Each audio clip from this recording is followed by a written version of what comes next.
ஸ்ரீமதே ஸ்ரீவராக மகாதேசிகாய நமஹ. ஸ்ரீமதே ரங்கராமானுஜ மகாதேசிகாய நமஹ. ஸ்ரீமதே ஸ்ரீனிவாச ராமானுஜ மகாதேசிகாய நமஹ. ஸ்ரீமதே நிகமாந்த மகாதேசிகாய நமஹ. ஸ்ரீமதே ராமானுஜாய நமஹ. அடியன் மணப்பாக்கம் மீயோனி பக்தி சாரதாசன். கோதாஸ்துதி 21ஆம் ஸ்லோகம். ரங்கேஸ்வரஸ்ய தவச்ச அப்படின்ற ஸ்லோகத்துல கோதை அரங்கன் மாலை மாற்றுதல வர்ணிக்கிறார் சுவாமி தேசிகன்.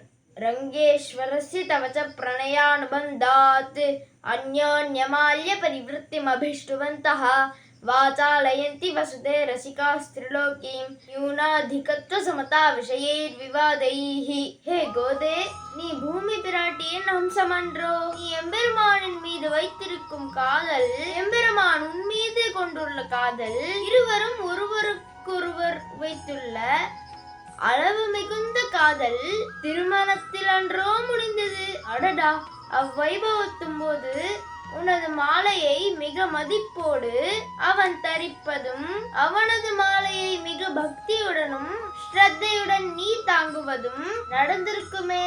இவ்விஷயத்தை உலகில் உள்ள ரசிக ஸ்வபாவம் உள்ள அனைவரும் இன்றும் போற்றி பேசுகின்றனரே. இதில் ஆச்சரியம் என்னவென்றால், அரங்கனுக்கு உன் பால் உள்ள கௌரவத்தை கண்டு அவனினும் மேம்பட்டவளாக கருதி அவனை தாழ்த்தியும் வழக்காடுகின்றனர்.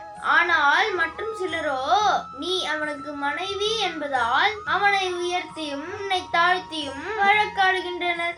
இன்னும் சிலர் சமமாக வாதாடுகின்றனர். இப்படியாக நியூன அதிகத்வ சமதா என்பதாக உயர்த்தியும் தாழ்த்தியும் நடுநிலையாகவும் ஒருவருக்கொருவர் ஆர்வத்தில் பேசும்போது அவ்வொளி திரிலோகி, அதாவது 3 உலகிலேயும் ஒலிக்கின்றதாக அனுபவிக்கிறார் சுவாமி தேசிகன். அடுத்த ஸ்லோகத்துல அரங்கன் திருமேனி 3 நிறமாக பெறுதல், அதை பற்றி நாளைக்கு பார்க்கலாமா? அடியேன் தாசன்.